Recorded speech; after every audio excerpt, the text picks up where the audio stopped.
चलो, आपने आज तक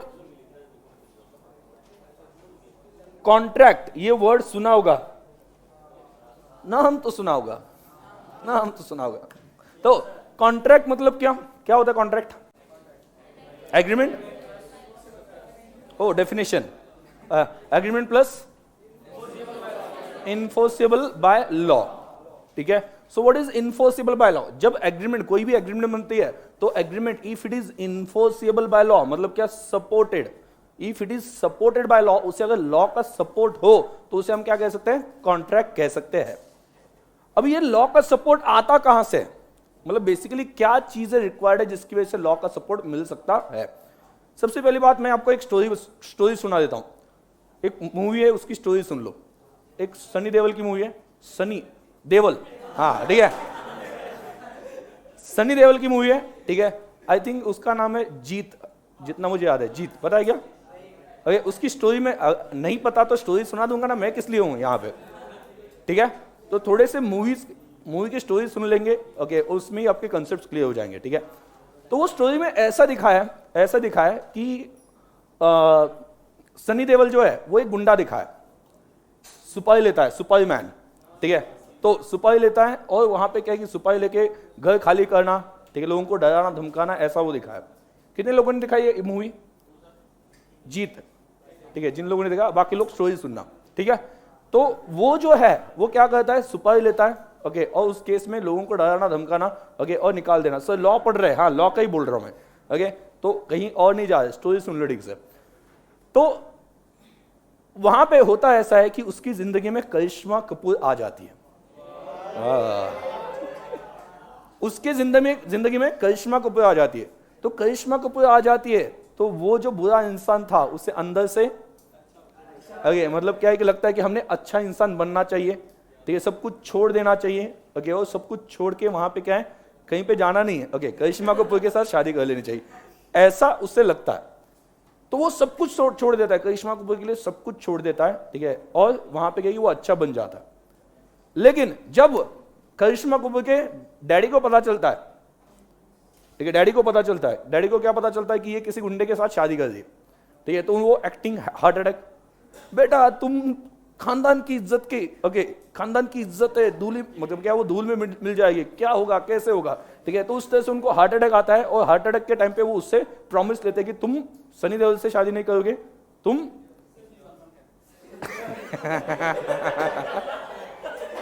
हाँ, तुम्हें मैंने जो लड़का बताया सलमान खान दूसरा हीरो दिखाया, उससे शादी करनी पड़ेगी।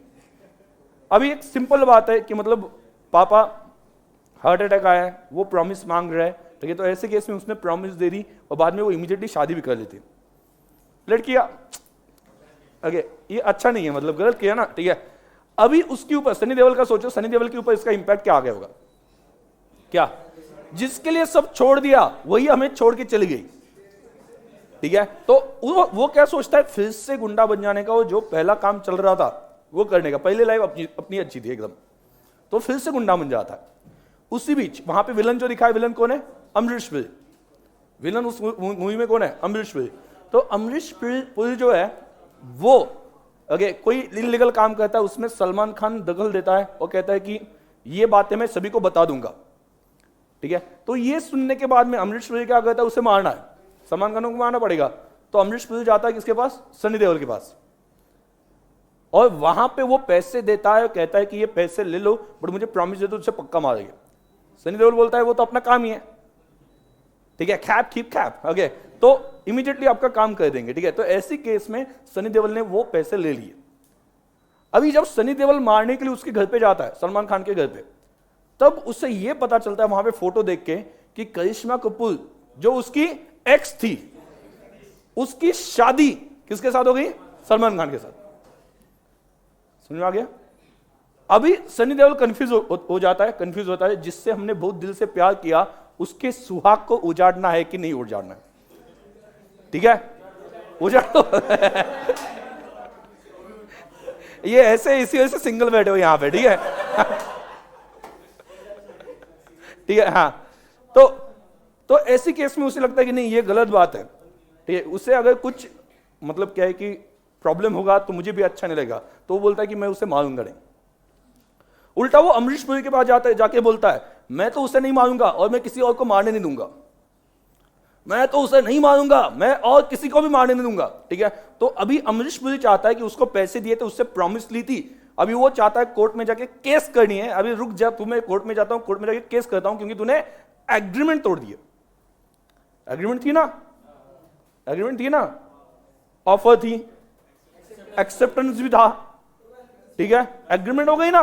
ओके, तो एग्रीमेंट हो गई, अभी वो कोर्ट में जाके केस करना चाहता है। कौन? अमरीश पुरी। ठीक है, तो अगला क्वेश्चन ये आता है कि कोर्ट में जाके वो केस कर सकता है या नहीं कर सकता? नहीं कर सकता। मतलब वो एग्रीमेंट तो थी, बट मेन चीज जो मिसिंग थी दैट वाज इनफोर्सिबिलिटी। इनफोर्सिबिलिटी मतलब क्या? सपोर्ट। किसका सपोर्ट? लॉ का सपोर्ट, वो मिसिंग था। ठीक है, तो लॉ का सपोर्ट मिसिंग है, इस वजह से अल्टीमेटली क्या हो गया कि इसे कॉन्ट्रैक्ट नहीं कहा जा सकता। तो कॉन्ट्रैक्ट और एग्रीमेंट के बीच में एक डिफरेंस बनता है। क्या डिफरेंस बनता है? ठीक है, कॉन्ट्रैक्ट में एग्रीमेंट होती है, कॉन्ट्रैक्ट में एग्रीमेंट होती है, या एग्रीमेंट बनने के बाद ही कॉन्ट्रैक्ट बनता है, बट एग्रीमेंट बनने के बाद में एग्रीमेंट हमेशा कॉन्ट्रैक्ट बनेगी ऐसा कह नहीं सकते, ऐसा बिल्कुल भी नहीं कह सकते। मतलब कुछ ऐसी चीजें बताइए कि उन चीजों को लॉ सपोर्ट नहीं कर सकता, लॉ की तरफ से सपोर्ट नहीं किया जा सकता। ठीक है, दूसरा, ठीक है, आपने दूसरा एग्जांपल, आपने शादी करने का सोचा, आपने करोगे? हाँ सोचा, मान लो, कॉन्फिडेंस है ना खुद पे? हाँ हाँ ठीक है, शादी करने मतलब शादी करने वाले हो ना? हाँ ठीक है, तो वैसे टाइप का बोल रहा हूं। तो आपने सोचा कि शादी की जाए। ठीक है, हाँ मतलब वो सीए बन गए मस्त में, एक बंगला ले लिया, ओके, ऑडी ले ली या जगुआर ले ली, जो भी आपकी है। ओके, इमेजिन कर लो, अभी एक चाहिए ना कोई तो साथ में, आपने सोचा कि शादी की जाए। ठीक है, तो शादी करने के लिए अभी ऑब्वियसली शादी धूमधाम के साथ होगी, और धूमधाम के से शादी होने के बाद में धाम धूम करोगे। ठीक है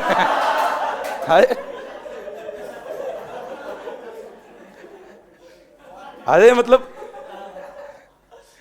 धाम मतलब क्या होता है? वो गंगा धाम हो गया वो, और धूम मतलब एंजॉय, मतलब भगवान को भी जाओगे, एंजॉयमेंट भी करोगे। ठीक है, ऐसे बोल रहा हूं। आपने क्या समझा धाम धूम? मुझे पता नहीं। हाँ ठीक है, हाँ तो वही समझा ना? ठीक है, अच्छा सोचो, अच्छा सोचो, धूमधाम से शादी होगी, बाद में धाम धूम। ठीक है, तो अभी आपने एक इनविटेशन कार्ड बनवा लिया, इनविटेशन कार्ड बनवा के सभी रिलेटिव्स के पास चले गए, सभी रिलेटिव्स के पास चले गए, रिलेटिव्स को आपने वहां पे इनविटेशन कार्ड दे दिया, वे मेरे पास भी आ गए। आपने सोचा कि नहीं सर को भी, ठीक है, बेचारे दिन के 100 रुपए मिलते हैं सर को, ठीक है, उनको भी एक दिन अच्छा खाना खिलाया जाए। ठीक है, तो आप मेरे पास भी आ गए और मुझे भी वहां पे इनविटेशन कार्ड दे दिया। अभी आपने मुझे इनविटेशन कार्ड दे दिया, आपने बोला सर पक्का आना है, मैंने बोला यार पक्का आऊंगा भाई, तेरे लिए तो आना ही है। ठीक है, तो ऐसी केस में आपने मुझे ऑफर दी, आना है। ठीक है,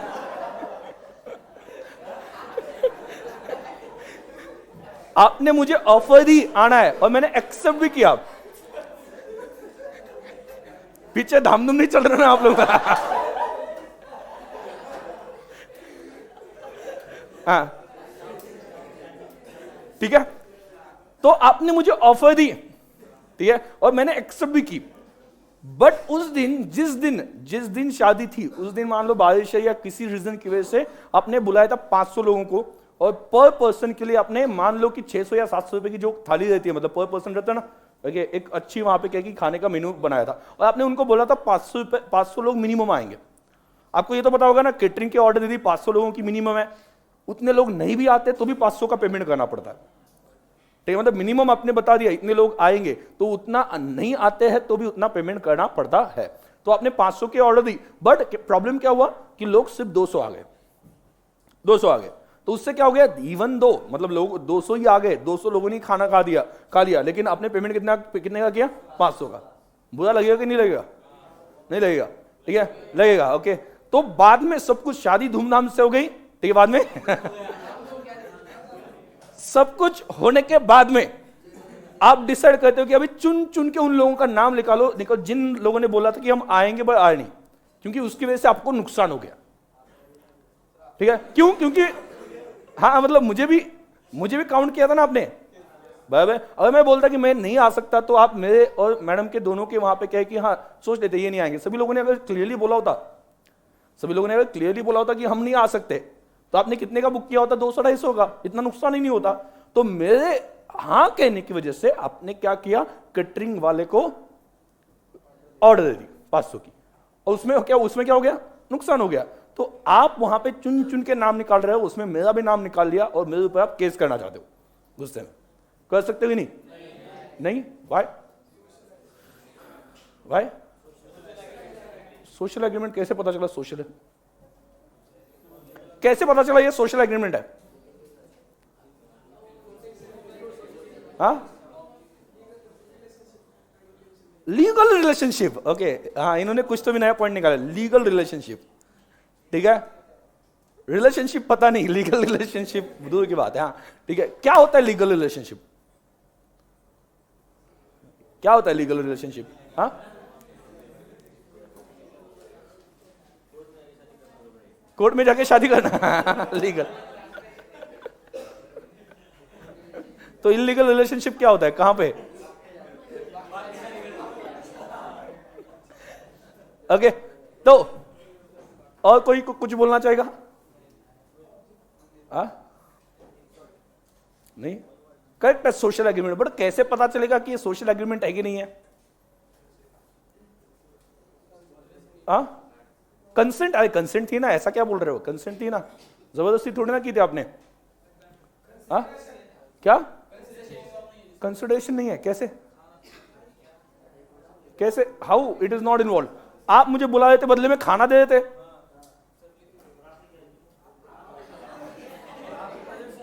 आपने क्या बोला? सर खाना भी है उस दिन, और 700 रुपए पर प्लेट, बहुत महंगे वाला खाना है, आप आ जाओ सिर्फ।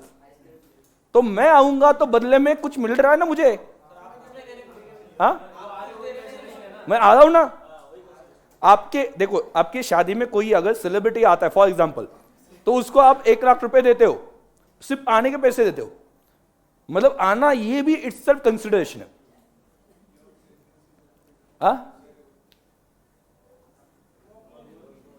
बोल लाजनू को। हाँ ठीक है, तो ध्यान दो। आपकी बात करेक्ट है, आपकी ये बात करेक्ट है। कौन सी? कि कंसिडरेशन नहीं है, दैट इज करेक्ट। कंसिडरेशन नहीं है, इस वजह से वो सोशल एग्रीमेंट है, ये भी करेक्ट है। बट कंसिडरेशन कैसे नहीं है, ये अगला पॉइंट बनता है। कंसिडरेशन कैसे नहीं? Any act which is done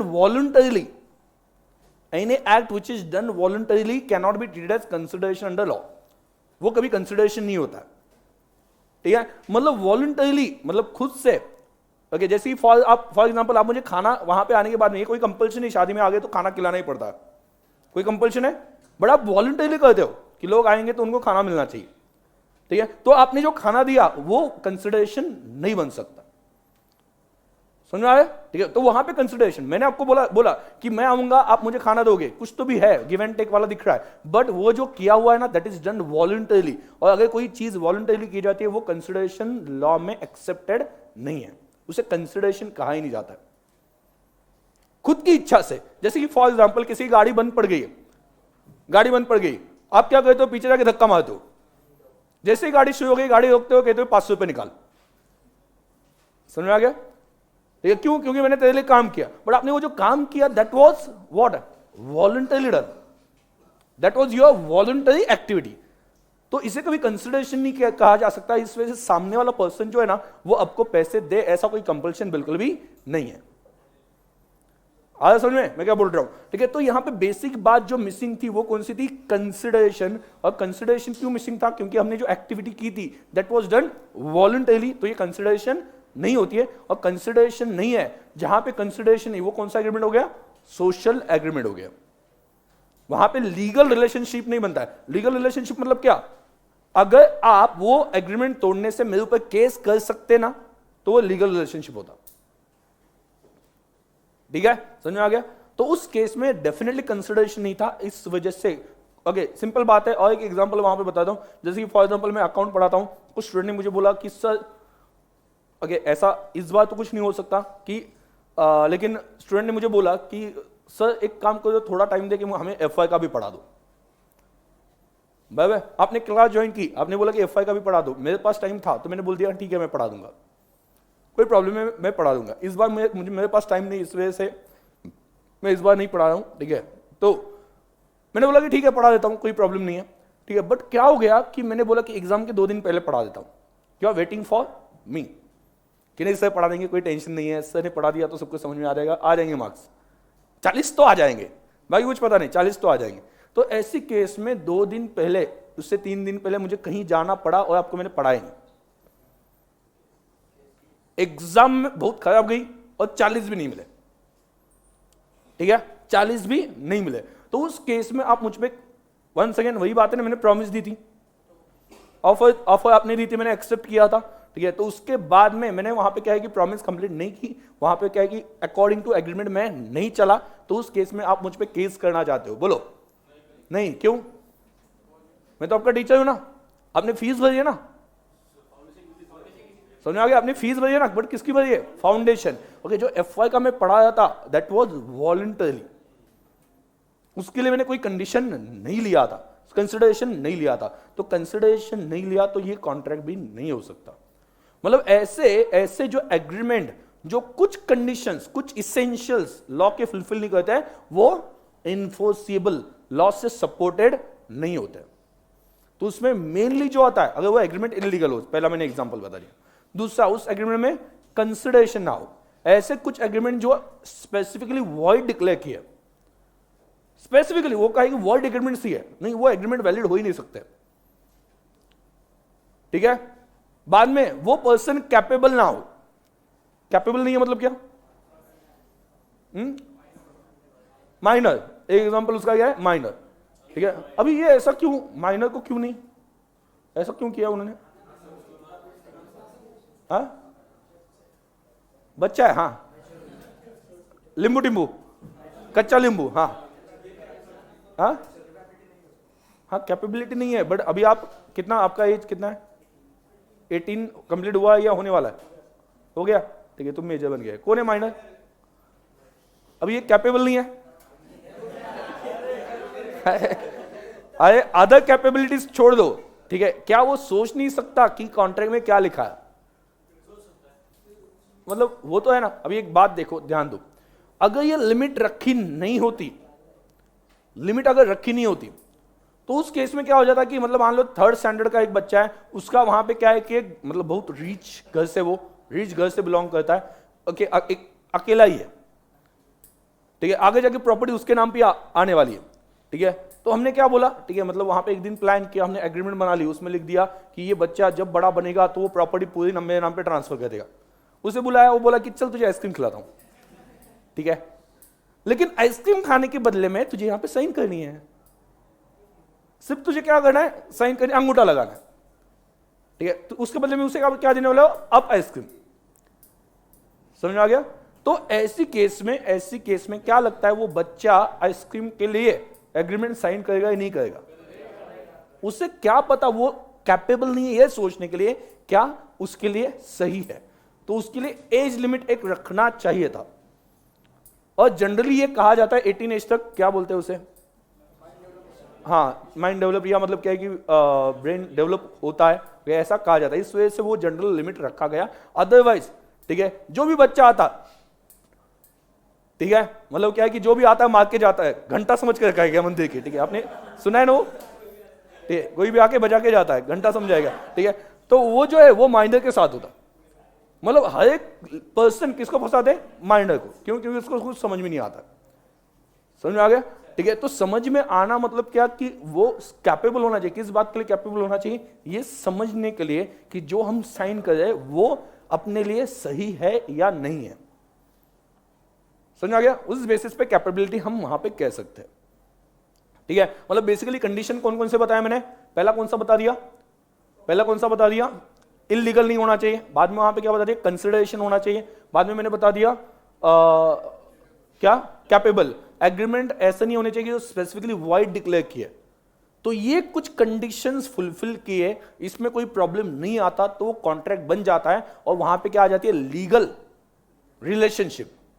क्या आ जाती है? Legal relationship.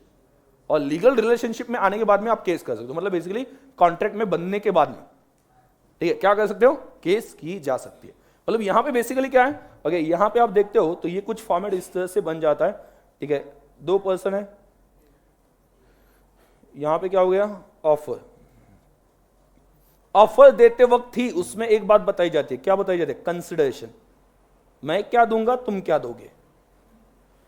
हाँ, समझ आ गया। कंसिडरेशन मतलब क्या, ऑफर मतलब मैंने ऑफर दी, मैं क्या दूंगा, उसके बदले में क्या चाहिए। मैं ये दूंगा तो तुम वो दोगे, ठीक है। आगे तो ये जो है वो बेसिकली कहां पे हो जाता है, ऑफर में डिसाइड किया जाता है। क्लियर। अभी सामने वाला सोचेगा कि वो देना है कि नहीं देना है, हाँ ठीक है, और उसे ठीक लगता है, कोई प्रॉब्लम नहीं है। देखो मैं वो क्यों बोल रहा हूं, क्योंकि अलग अलग टाइप के हो सकते हैं ना। लैंड दिया तो उसके बदले में पैसे, बराबर, पैसे दिए उसके बदले में अटेंड करना, प्रोग्राम फंक्शन अटेंड करना, ठीक है। तो ये सभी बातें हो सकती है। तो इसमें आप वो में जोड़ दो अलग अलग चीजें, ठीक है। इसने वो दिया तो बदले में वो मिलेगा, ओके। तो ये वो जो बदले में मिल रहा है उसे हम क्या बोलते हैं, कंसिडरेशन। मतलब क्या, समथिंग। ये देखो ये भी बोल रहे समथिंग, समथिंग मतलब वो बताया नहीं ना उन्होंने, समथिंग इन रिटर्न। अब खामखा मैं जो बोलता हूं उससे कुछ गलत लेते हो।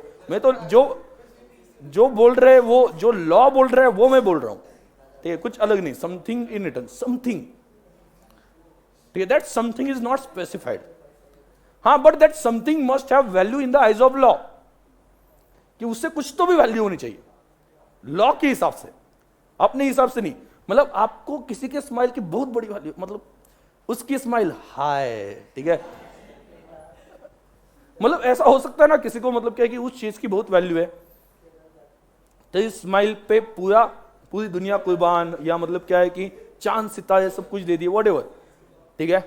तो आप वहां पे कहते हो कि नहीं तुम स्माइल दे दो, मैं तुम्हें ये दे दूंगा, तो स्माइल का वैल्यू क्या है इन the eyes of law, okay. ये अगला क्वेश्चन वहां पे बन जाता है, ठीक है। It must have some value in the eyes of law, ठीक है। सो ये समथिंग रिटर्न क्या होता है, और ये उन्होंने बताया नहीं, सिर्फ उसको वैल्यू होनी चाहिए, ठीक है। It must have value in the eyes of law. तो इसमें क्या होता है, गुड्स, प्रॉमिसेस, सर्विसेज, वो उसमें इंक्लूड हो जाता है। क्लियर, ठीक है। सर्विसेज कौन सी, ऑल टाइप्स ऑफ सर्विसेज, ठीक है, क्लियर। अभी ऑफर है, एक्सेप्टेंस है, तो क्या होगा, ये है, दोनों में क्या बन गई, एग्रीमेंट। बोथ आर एग्रीड, दोनों रेडी हो गए। अभी if it is enforceable by law, then it is contract, enforceable by law। इसमें क्या क्या आ जाता है, मेन कंडीशंस क्या, लीगल ऑब्जेक्ट, मतलब जिस इंटेंशन से आपने बनाया वो क्या होना चाहिए, लीगल। बाद में और क्या आता है, कैपेसिटी टू कॉन्ट्रैक्ट, मतलब कैपेबल होना चाहिए। बाद में हम कह सकते हैं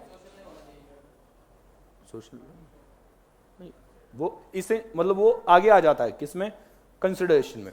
बाद में कंसिडरेशन,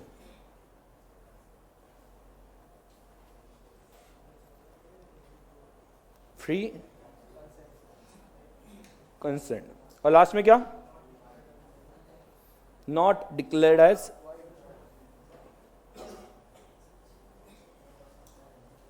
void।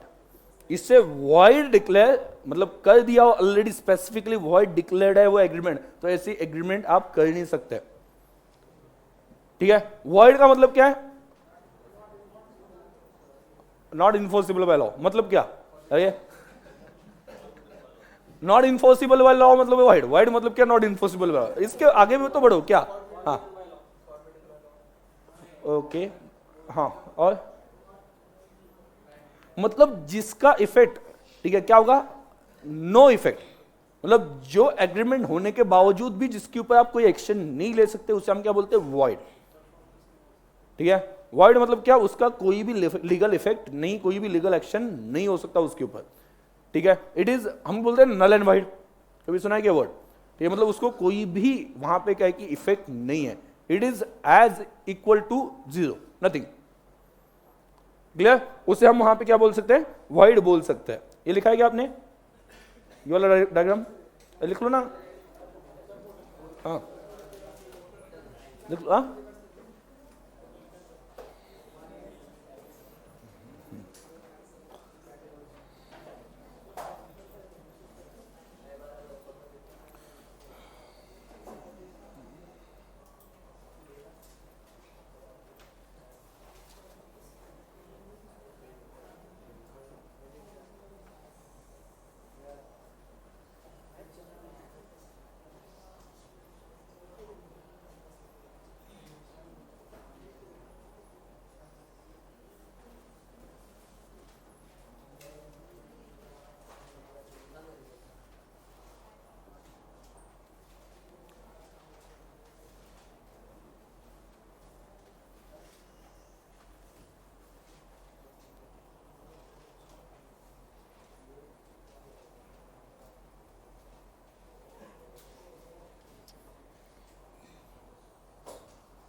ऑफर को दूसरा वर्ड कौन सा है?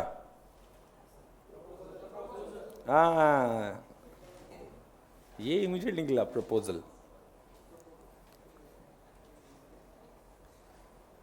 हाँ क्या होता है प्रपोजल? ऑफर क्या होती है?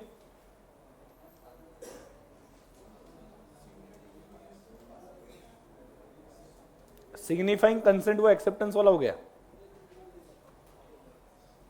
हाँ कौन से सेंस में, मतलब क्या है ये क्या था? अगाउ से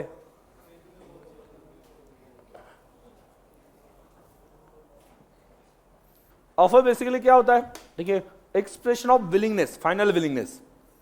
विलिंगनेस मतलब क्या?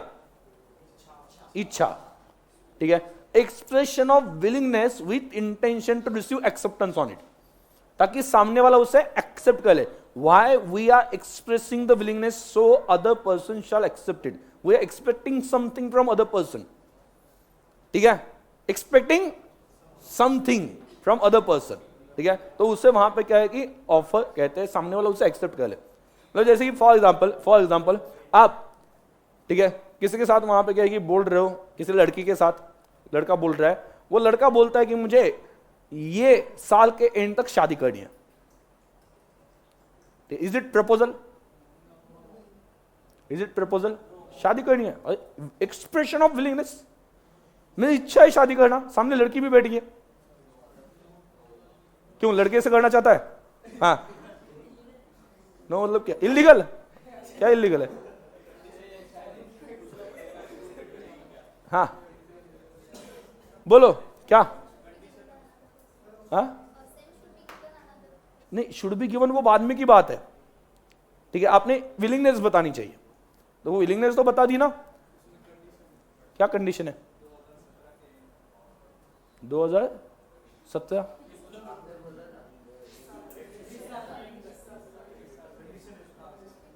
कंडीशन है इस वजह से। ओके ये ऑफर, हाँ बोलो रीजन बोलो।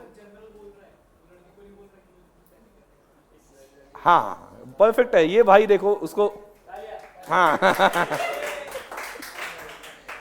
वो इसने जो बता दिया उससे थोड़ा सा अलग फॉर्म में बता देता हूं कि वो उस लड़की से नहीं बोल रहा है कि मुझे तुमसे शादी करनी। फर्क कहां पे है? जब वो कहता है कि मुझे तुमसे शादी करनी, ही इज वेटिंग फॉर और he is trying to take acceptance. Okay क्या बोला? Expression of willingness with intention to receive. Intention to receive क्या चाहता है वो? Intention to receive. इंटेंशन मतलब वो चाहता है, उसका इंटेंशन क्या है कि to receive acceptance from other person. मतलब यहां पे जब बोला जाए, ठीक है, कि मैं शादी करना चाहता हूं साल के एंड तक, तो सामने वाले से हम ये नहीं चाहते कि वो हाँ बोले, ठीक है, लेकिन मैं तुमसे शादी करना चाहता हूं इस साल के एंड तक। बराबर, कंडीशन का कोई प्रॉब्लम नहीं, कॉन्ट्रैक्ट कंडीशनल हो सकता है, ठीक है। मुझे देख के ऐसा लग रहा है कि वो बिल्स ऑफ एक्सचेंज और कंडीशनल नहीं होना चाहिए, ठीक है, वो अकाउंट का था। Okay contract can be conditional. तो ऐसे केस में फर्क क्या है? इतना बोलने से ही फर्क क्या आ गया? फर्क क्या आ गया? पहला क्या था? मुझे शादी करनी है, और दूसरा मुझे तुमसे शादी करनी है। इसमें मुझे तुमसे शादी करनी में सामने वाले से एक्सेप्टेंस की जरूरत है।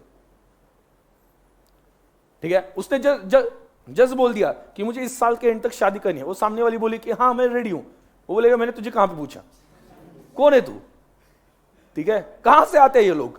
ओके, तो ये वाला वहां पे उसका फीलिंग होगा, मतलब पूछा ही नहीं। ओके, मतलब सामने वाले से आप चाहते हो कि वो हाँ बोले, उस इंटेंशन से अगर पूछा गया हो तो ही ऑफर। तो प्रपोज, समझ में आ गया प्रपोज क्या है? ठीक है, आपने जनरल बोल दिया कुछ, ठीक है, तो उस केस में प्रपोज नहीं है। मतलब पहले केस में, ठीक है, मतलब पहले केस में, सेकंड केस जो है, सेकंड केस जिसमें वहां पे तुमसे शादी करनी है, उसमें सैंडल गिरने का बहुत चांस है, बट पहले केस में कुछ नहीं, उससे समझा तो ऑफर ही नहीं है। ठीक है, मैं तो जनरल बोल रहा हूं, समझ में आ गया? तो ऑफर मतलब क्या? Expression of willingness with intention to receive acceptance on it. और एक्सेप्टेंस का मतलब क्या है? Signifying consent to the offer, offer को कंसेंट देना। अभी आप देखो, वो सामने वाला, मतलब सामने वाला जो है, ठीक है, वो ऑफर मॉडिफाई करके एक्सेप्टेंस देता है। मतलब क्या हो गया ऑफर मॉडिफाई करके? मतलब जैसे ही फॉर एग्जांपल पहले वाले पर्सन ने बोला था, ठीक है, कि मैं ये गुड़ जो है वो 10,000 में दे देता हूं, वो बोलता है कि मैं ले लूंगा लेकिन 9,000 में। तो यहां पे उसने एक्सेप्टेंस दिया नहीं। एक्सेप्टेंस का मतलब क्या होता है? कि उसे हां बोलना as it is, without making any changes. अगर आप चेंजेस करो ना, आप खुद की ऑफर दे दो ताकि सामने वाला एक्सेप्ट कर ले। ठीक है, यहां पे वही हुआ ना, उसने अपनी विलिंगनेस बताई 9,000 की with intention to receive acceptance, ताकि सामने वाला हां बोल दे। ठीक है, तो कभी भी एक्सेप्टेंस जो होता है signifying consent to the offer, जो ऑफर उसे हां बोलना, उसमें चेंजेस नहीं। तो बेसिकली हमने क्या पढ़ा? ऑफर। ठीक है, ये बेसिक जो है, बेसिक मतलब ये फॉर्मेट जो है वो सेल ऑफ गुड्स एक्ट के लिए भी एप्लीकेबल हो जाता है। क्लियर? वहां पे क्या हो जाएगा? ए ऑफर देगा बी को गुड्स सेल करने, बी क्या करेगा? सोचेगा वो गुड्स वहां पे क्या है कि सही प्राइस पे मिल रहे हैं, नहीं मिल रहा है, और उससे ठीक लगता है तो वो एक्सेप्टेंस दे देगा। उससे क्या बन जाएगी? एग्रीमेंट बन जाएगी। और उसमें अगर कोई फ्री कंसेंट कैपेसिटी वाला कोई भी प्रॉब्लम ना हो, तो उस केस में क्या हो जाएगा? ये कॉन्ट्रैक्ट बन जाएगा। बाद में पार्टनरशिप का भी ऐसा ही होता है, एक पार्टनर दूसरे पार्टनर को बोलेगा कि हम पार्टनरशिप में आते हैं, बिजनेस स्टार्ट करेंगे और प्रॉफिट शेयर करेंगे, तो सामने वाला पार्टनर क्या करेगा? एक्सेप्ट करेगा अगर उसे ठीक लगता है तो। उसके बाद में क्या हो जाएगा? ये एग्रीमेंट बनेगी, and if it is enforceable by law, कोई फ्री कंसेंट हो गया प्रॉब्लम नहीं है, तो ऐसे केस में वहां पे क्या हो जाएगा? कॉन्ट्रैक्ट बन जाएगा। समझ में आ रहा है? ठीक है, तो ऐसी केस में कॉन्ट्रैक्ट जो है, contract is based for all other act. ये जो चीजें बेसिक बताई मैंने, क्लियर? क्या क्या? पहला बताओ। ठीक है, ए टू बी क्या होगी? ऑफर। ऑफर का मतलब क्या है? Expression of willingness with intention to receive acceptance on it. आगे से आदत डालनी है, जो लोग फाउंडेशन दे रहे, ठीक है, वर्डिंग वैसी ही आनी चाहिए। ट्राई करना है, 100% आएगी ऐसा नहीं है, ठीक है, बट अगर आप ट्राई करोगे तो कुछ तो भी आएगी ना। समझा मैं क्या बोल रहा हूं? अगर ट्राई ही नहीं किया तो आप कुछ भी जनरल लिखोगे, अपने अपने मन से कुछ भी लिख दिया और आ गए। अगर ऐसा जनरली नहीं होना चाहिए, इस वजह से ट्राई करना है कि वर्डिंग वैसी हो। ठीक है, मॉडल में जो वर्डिंग दी है, okay, that is what is required. ठीक है, जो आपको एग्जाम में रिक्वायर्ड है वर्डिंग। कुछ हद तक देखो मैं क्या बोल रहा हूं, ठीक से समझो, कुछ हद तक वहां पे क्या वर्डिंग चेंज हो गई तो चलता है, बट जो मेन वर्ड्स है, ठीक है, ऑफर को आप दूसरे वर्ड्स में अगर एक्सप्लेन करते हो तो उसका कोई इंपैक्ट नहीं आता है। अगर आपने ऑफर के सामने इतना लिख दिया, क्या? Expression of willingness with intention to receive acceptance on it, बात खत्म, वहीं में आपको मार्क्स मिल जाएंगे। आज समझ में क्या बोल रहा हूं? ठीक है, तो आपको ये आदत डालनी पड़ेगी, वर्ड्स जो है वो वर्ड्स वैसे होने चाहिए जैसा वहां पे की लॉ बोल रहा है, क्योंकि वर्ड्स चेंज होने से क्या हो जाता है?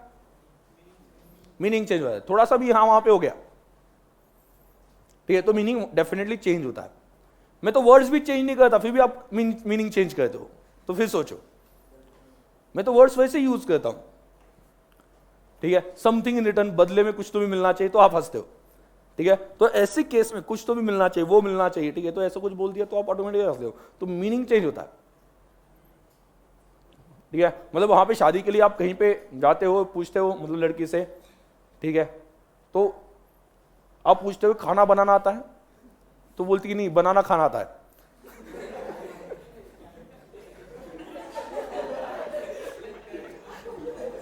तो वर्ड्स तो वही है ना,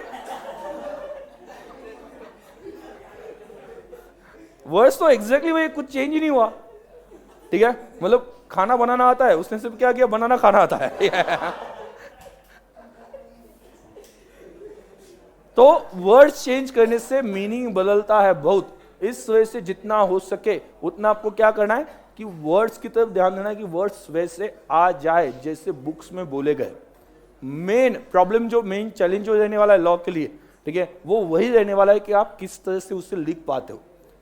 इस वजह से सीपीटी वाले जो लोग थे वो खुश थे, ठीक है, क्योंकि वहां पे लिखना नहीं था, आपको वहां पे दिखाना है। मतलब वहां पे क्या होता था कि क्वेश्चन आता था कि expression of willingness with intention to receive acceptance on it, this is, ठीक है, तो आपको वो चेक करना था ये एक्सेप्टेंस है, ऑफर है, 4 में से ऑप्शन सेलेक्ट करने। तो उसमें क्या होता था कि आपको वर्डिंग का ज्यादा ध्यान रखना नहीं पड़ता, देख के समझ में आता था कि हाँ ये ऑफर की डेफिनेशन है, ठीक है। बट आपका काम अभी बढ़ गया है, यहां पे क्या करना पड़ेगा, अभी आपको वैसी वर्डिंग वहां पे दिखानी पड़ेगी। और उसके लिए क्या कैसे होगा सर, ये उसके लिए बहुत कुछ करना नहीं है, सिर्फ वो जो मेन चीजें होती है ना वो रिवाइज करनी पड़ती है बार बार, तो एग्जाम में उस तरह से याद आती है। ठीक है, मतलब रिवाइज करना मतलब क्या, ओके, डेली ज्यादा टाइम लगता है, डेली 10 से 15 मिनट लगते हैं वो करने के लिए। मैं आपको दिखा दूंगा कैसे, 10 to 15 मिनट्स लगते हैं, उससे ज्यादा टाइम नहीं लगता है। और उतना टाइम आप देते हो तो उस केस में वो क्या हो जाता है कि वर्डिंग आपके दिमाग में सेट हो जाती है कि हाँ इसका डेफिनेशन कुछ इस तरह से था। और मैक्सिमम स्टूडेंट जो है वो क्या है, यहाँ पे फाउंडेशन के, ठीक है, तो कोई ऑप्शन ही नहीं, लिखने के अलावा कोई ऑप्शन ही नहीं वहां पे। क्लियर? तो आपको वर्डिंग पे ध्यान रखना है, राइटिंग और वर्डिंग वहां पे ध्यान रखना है। मैं क्या करूंगा कि आई विल ट्राई कि डेली आपको कुछ तो भी केस स्टडी दे दूं और बोल दूं कि आप लिख के लाओ, आंसर लिख के लाओ, डिस्कस कर लेंगे, ठीक है। बट केस स्टडी का आंसर, मतलब ये नहीं मैं डायरेक्टली क्वेश्चन दूंगा आंसर लिखो, ऐसा नहीं। केस स्टडी में बता दूंगा इसका आंसर मुझे कल लिख के लाओ, डिस्कस करेंगे केस स्टडी, और मैं बता दूंगा कि नहीं ये ऐसा होना चाहिए था, आपने क्या किया फटाफट चेक कर लो। समझ आ गया? ओके, कभी भी आप कुछ पढ़ोगे ना तो याद रखना कैसे पढ़ना है, ये भी मैं आपको बता देता हूं। क्वेश्चन पढ़ो, खुद का आंसर दिमाग में फॉर्म करो, डायरेक्टली आंसर नहीं पढ़ना है। सिर्फ आप डायरेक्टली आंसर पढ़ते हो ना तो उस केस में आप राइटिंग और प्रेजेंटेशन के बारे में कुछ नहीं सीख रहे हो। आप पहले सोचो कि एग्जाम में क्या लिखते हैं या यहां पे क्या क्या लिखना चाहिए, then compare your answer with the actual, तो पता चलेगा कि यार ये तो पॉइंट हमने लिखा ही नहीं, सोचा ही नहीं, ठीक है, या एक्सप्लेनेशन हमने दिया ही नहीं। तब जाके आपको स्लोली पता चलेगा कि हाँ ये चीजें जो है वो ऐड करनी चाहिए, ये चीजें आनी चाहिए, या ये चीजें अननेसेसरी हम लिख रहे थे। जब तक आप खुद का आंसर क्रॉस चेक नहीं करोगे एक्चुअल आंसर के साथ, तब तक फर्क या प्रॉब्लम कैसे समझेगा। क्या बोल रहे हो, समझ में आ रहा है क्या? ठीक है, so you should always form answer before reading the answer. ठीक है, मैं यहां पे ऐसा कर सकता केस स्टडी लिख के बता के इमीडिएटली लिख दो इसका आंसर क्या है, मैं लिखवा देता हूं, लेकिन इसमें आपको यही नहीं पता चल रहा है कि फर्क कहां पे आ रहा है, क्योंकि आप सिर्फ फॉलो करो, you are not designing the answer. फर्क समझ में आ रहा है? तो यहां पे हम ऐसा करेंगे कि मैं आपको क्वेश्चन दूंगा और बोलूंगा कि ये जो है डिस्कस कर लूंगा, क्या आपको आंसर भी पता होगा, बट इससे प्रॉपरली लिख के लाना है कल। और जनरली क्या होता है कि आपको केस देखने के बाद में पता चलता है इसका आंसर ही है, जनरली पता चल जाता है, ठीक, बट थिंग इज दैट लिखना नहीं आता है।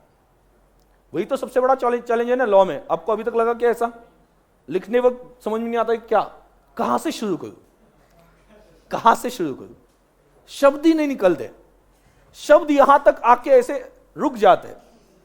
वैसा ही होता है जैसा उस वक्त होता है, ठीक है। तो हाँ, तो कहना यह है कि वो वाली फीलिंग जो है ना वो निकाल देनी है, वो तभी निकलेगी जब आप आंसर्स फॉर्म करना ट्राई करोगे।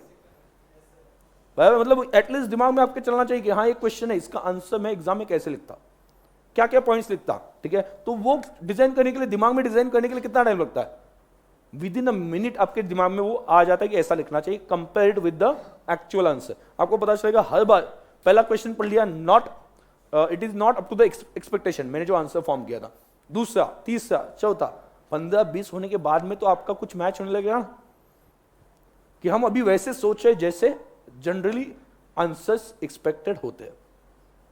और वो एग्जाम में आप जाके बैठोगे तो उस वक्त आपके आंसर भी उससे अकॉर्डिंगली आ जाएंगे। ये प्रैक्टिस मतलब मान लो कि जब आप 150-200 बार करोगे तो ऐसा हो जाएगा कि नहीं अभी अपने आंसर जो है ना वो वैसे आते जैसे रिक्वायर्ड है। नहीं तो आप क्या करते हो, डायरेक्टली एग्जाम में जाके बैठते हो, एग्जाम में जाके लिखना स्टार्ट करते हो, कुछ भी लिख के आते हो। समझ आ गया? मतलब जो पॉइंट पहले लिखना था वो पॉइंट लास्ट में लिख के आए, जो लास्ट में लिखना था वो पहले लिख के आ गए। ऐसा वहां पे पूरा वहां पे खिचड़ी बन जाती है, उस तरह से वहां पे आप आ जाते हो। ठीक है, तो ये चीज जो है वो आदत डालनी पड़ेगी और वो ऑब्वियसली उसके लिए हम कुछ एफर्ट्स देंगे।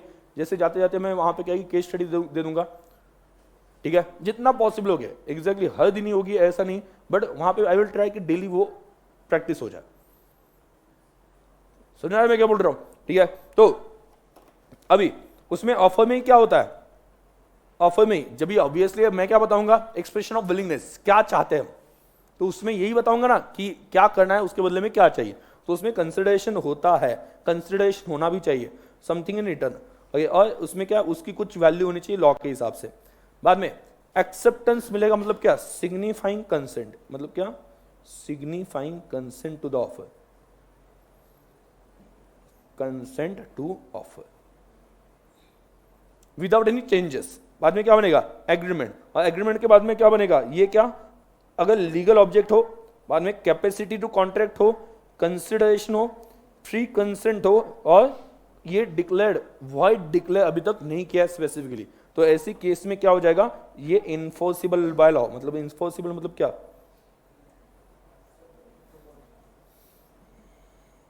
और ये बन जाएगा कॉन्ट्रैक्ट। ये क्या बन जाएगा, कॉन्ट्रैक्ट बन जाएगा। क्लियर, समझ में आ गया? Clear. Sale of goods act में कैसे होता है, ऐसे ही ऑफर में क्या होता है, ऑफर किस चीज की, गुड्स बेचने की या गुड्स खरीदने की। भाई उसमें कंसिडरेशन कुछ तो भी मेंशन किया होगा, उसके बाद में क्या होगा, उससे सामने वाला एक्सेप्ट कर लेगा, मे बी सेलर और बायर दोनों में से कोई एक, ठीक है। और उसके बाद में क्या, ये एग्रीमेंट बन गई, और उसमें आप जो सेल या परचेस करो वो कोई इलीगल चीज नहीं है, ठीक है। इलीगल चीज नहीं मतलब क्या, हाँ ठीक है, फूकने वाली चीज है, ठीक है, तो ऐसी वाली कोई चीज नहीं है, ठीक है। तो ऐसे केस में वहां पे क्या है कि एग्रीमेंट वैलिड बन सकता है, कैपेसिटी होनी चाहिए, ठीक है, कैपेसिटी किसकी ठीक है। आगे कंसिडरेशन, कंसिडरेशन है, बाद में फ्री कंसिडर, कोई जबरदस्ती नहीं है, और ये डिक्लेयर्ड एज वॉइड में भी नहीं आता है, तो ऐसे केस में कॉन्ट्रैक्ट बन जाएगा। कॉन्ट्रैक्ट कौन सा, सेल का, समझ आ गया। सो ये पर्टिकुलर जो फॉर्मेट है, ये फॉर्मेट बेस बनता है हर टाइप के कॉन्ट्रैक्ट के लिए। आपने ये सुना होगा, सुनते हो क्या, मतलब ऐसा सुना होगा कि contract is base for all other contracts, all other laws, all the commercial laws, जैसे कि sale of goods, partnership, transfer of immovable properties act, ठीक है। तो उन सभी के लिए ये बेस है। Even it is base for companies act. बहुत से इसमें जो चीजें पढ़ते हो, फ्रॉड का मतलब क्या होता है, ठीक है, ये फ्रॉड का मतलब आपको कहां पे मिलता है, कॉन्ट्रैक्ट में मिल जाता है, और वो कंपनीज एक्ट में वो उससे रिलेटेड कुछ कंसेप्ट्स आते हैं, समझ आ गया। बट अभी ये बेसिक पढ़ लिया, उसके बाद में sale of goods act start कर दिया, तो इन केस कोई ऐसा क्वेश्चन आता है, कोई ऐसा कंसेप्ट आता है जो कॉन्ट्रैक्ट से रिलेटेड होगा, तो डेफिनेटली एक्सप्लेन तो होगा ही ना। बहुत सभी आते हैं ऐसा नहीं, बहुत रेयरली आते, क्योंकि वहां पे फोकस क्या है सेल ऑफ गुड्स एक्ट में, transfer of ownership. Ownership transfer कब होती है, कब आप मान सकते हो ये गुड्स में है, ठीक है, कब आप मान सकते हो ये गुड्स में है, तो ये क्वेश्चन वहां पे बनता है, कब एग्जैक्टली मान सकते हो। तो उसके बारे में ज्यादा डिस्कशन, सेलर को पेमेंट नहीं मिला तो वो अनपेड सेलर है, वो कितने दिन तक, ये वाली डिस्कशन जो है वो उसके ऊपर ज्यादा ध्यान कहां पे, सेल ऑफ गुड्स एक्ट में। तो सेल ऑफ गुड्स एक्ट ज्यादा डिपेंडेंट नहीं है उतना भी, इस वजह से स्टार्टिंग में मैंने आपको बेसिक बता दिया कि मे बी आपको ये बेसिक हो चुके होंगे, पॉसिबल है, ठीक है। बट थिंग इज दैट कि अभी आप ऑब्वियसली अलग स्टाइल से जाओगे, अलग तरीके से वहां पे जाओगे। हर एक टीचर का तरीका क्या होता है, डिफरेंट होता है, ठीक है। तो एक पर्टिकुलर तरीके से हम वहां पे चलेंगे। मतलब अभी जो है टाइम हो गया, 2:15 हो गए ना, ठीक है। मतलब अभी जो है आपका अगला लेक्चर है, ठीक है, तो डेली 2:15 से 3:15, क्लियर, रेगुलर है ना, क्योंकि इसमें ज्यादा ध्यान इस पे होगा कि लिखना कैसे, which is equally important to study. जितना आप पढ़ाई के लिए इंपॉर्टेंस देते हो उतना ही क्या किसके लिए, किसके लिए, लिखने के लिए भी इंपॉर्टेंस आना चाहिए। देखो ऐसा था कि आप लॉ की एग्जाम के लिए गए थे, पढ़ाई नहीं करके गए थे ना, बहुत से स्टूडेंट्स को कम स्कोर आया होगा। तो फर्क कहां पे पड़ा, कुछ लोगों को अच्छा स्कोर आया, कुछ लोगों को कम आया। फर्क कहां पे था, फर्क सिर्फ राइटिंग में था। जिसको मार्क्स अच्छा है उसकी राइटिंग, मतलब वो ऐसा नहीं कि अच्छा लिख रहा है क्या, ठीक है, मतलब बचपन से उससे प्रैक्टिस करके लेते, वैसा नहीं, ठीक है, आप कंटेंट्स प्रॉपर्ली वहां पे लिख रहे हो क्या, ठीक है, प्रोविजंस प्रॉपर्ली लिख रहे हो क्या, उसके ऊपर डिपेंड करेंगे मार्क्स, स्पेशली लॉ के लिए। तो इस वजह से जितना ध्यान हम वहां पे समझने की तरफ देंगे, उतना ही ध्यान वहां पे कहां पे देंगे, हाउ टू राइट इट। मतलब हर कंसेप्ट के बाद में वहां पे हाँ इसके ऊपर ऐसा केस आ गया तो लिखोगे कैसे, ये डिस्कशन होगा। क्यों, क्योंकि एग्जाम में आप क्या दिखाते हो, मतलब मान लो कि एग्जामिनर आपका पेपर लेके बैठा है, वो पेपर में उससे आपका चेहरा दिखाई देगा क्या।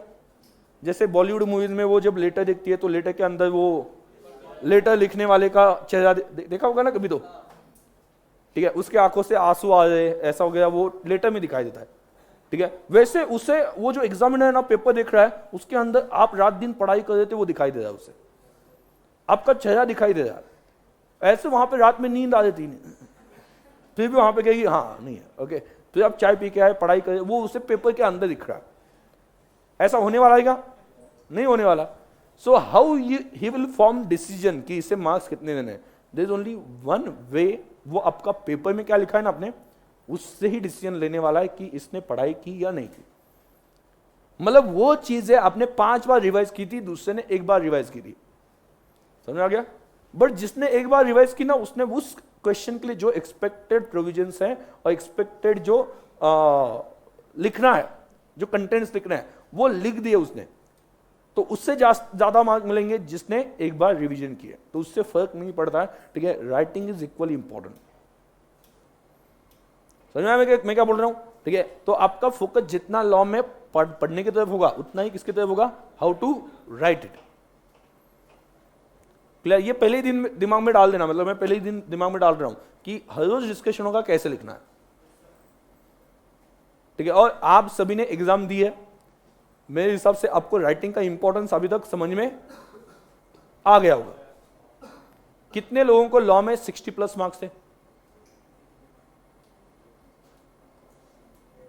नहीं, हाँ, कितने लोगों को 50+ मार्क्स थे, ठीक है, 50+, मतलब बाकी का समझ में आ गया मुझे, हाँ ठीक है। एक हाथ को छोड़ के वहां पे ऐसा है, इसका मतलब कहां पे प्रॉब्लम है सबसे ज्यादा, राइटिंग। आपने पढ़ाई कम की थी ऐसा नहीं था, मुझे नहीं लगता कि आपने पढ़ाई कम की होगी, समझ आया, मुझे नहीं लगता। अगर आपको भी यही लग रहा होगा कि मैंने इतनी पढ़ाई की, मार्क्स क्यों नहीं आए, कहीं पे तो अंदर लगता है ना, बुरा लगता है, ठीक है। तो प्रॉब्लम उसका नहीं है, वो थोड़ा सा हम देख लेंगे प्रॉब्लम क्या है और उस चीज की तरफ ध्यान देंगे। पढ़ाई तो आप कर लोगे, मैं भी पढ़ाऊंगा, आप भी पढ़ लोगे, बट अगर राइटिंग जब तक इंप्रूव नहीं होगी, आपकी क्या क्या लिखना चाहिए, कैसे लिखना चाहिए, ये बातों के ऊपर ध्यान नहीं जाता है ना, तब तक आप रिजल्ट एक्सपेक्ट नहीं कर सकते, अच्छा स्कोर या अच्छे मार्क्स आएंगे ऐसा एक्सपेक्ट नहीं कर सकते। समझ आ गया, ठीक है। तो डेली सीरियसली फॉलो करना है। अगर आप रेडी हो तो ही वो राइटिंग वाला पार्ट जो है वो मैं बता दूंगा। मतलब अगर सीरियस हो, रेडी नहीं, सीरियस इन द सेंस कि मैं बोलूंगा कि हाँ ये केस स्टडी घर पे लिख के लाना, if you are serious then only we can go for it. मतलब ये सीरियसनेस में समझा रहा हूं, बट आपने सीरियसनेस समझ लिया तो अच्छी बात है, ठीक है, नहीं समझ लिया तो उस केस में कोई सेंस नहीं बनता फिर ये टाइम उसके लिए स्पेंड करने का। क्या लगता है होना चाहिए, आवाज भी, हाँ होना चाहिए, यस सर, ठीक है। तो चलो कल से हम वहां पे क्या है कि ये पढ़ने के साथ साथ राइटिंग वाला पार्ट जो है उसकी तरफ भी ध्यान देना स्टार्ट कर दें, चलेगा, ठीक है। तो चलो अभी अगला लेक्चर आपका